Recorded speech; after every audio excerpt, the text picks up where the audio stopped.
What's up, you guys? It's your main man, Ian. I'm coming to you today with a quick video just talking about 5 things you can do to ensure that you and your dog have a great walk together while on a leash.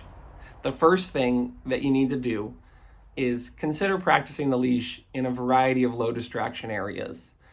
The backyard, the front yard, that parking lot across the street, or maybe an empty park that you go to when nobody else is out there. It's imperative that you practice the leash and walking with the leash, communicating with the leash in low distraction environments, and then gradually progress up to higher distraction environments.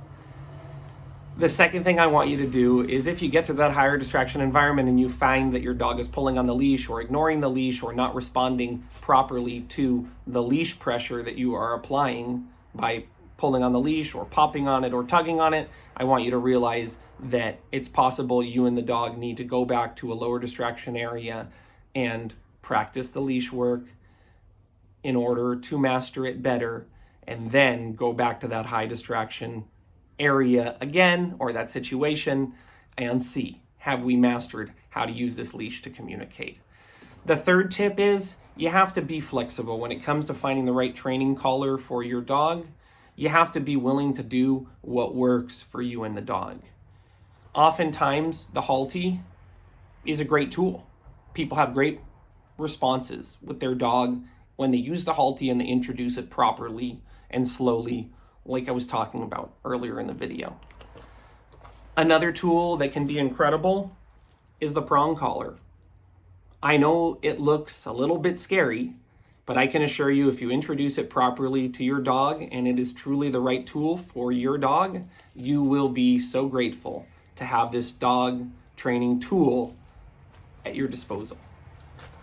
Another tool that's great is the martingale collar. In this particular case, this collar has a chain attached to it. This is a great collar for many dogs. Simply from changing from a flat buckle collar or a harness to a martingale collar oftentimes makes a huge difference for a dog.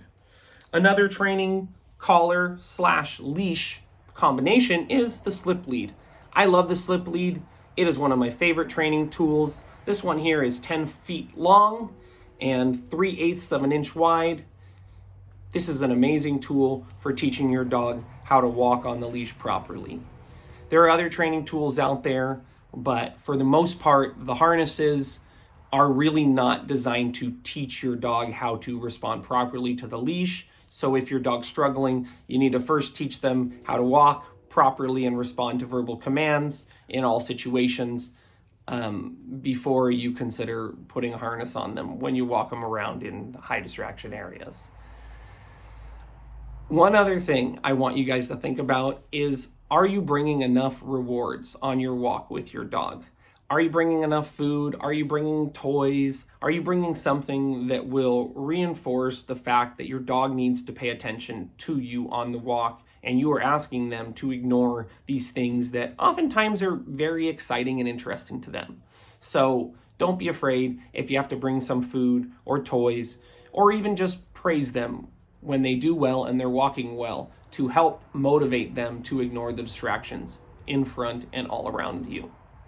The final thing I want you to think about, and this is imperative, is that you really try to make no exceptions for the way the leash functions. When we pull on the leash, we should get a consistent response from our dog all the time. They should stop, they should turn towards us, they should move in the direction that we are pulling the leash, and when the leash pressure is released, the dog should then know, I moved into this position, or I moved into this command, and this is the command I am supposed to stay in from now on, unless instructed otherwise.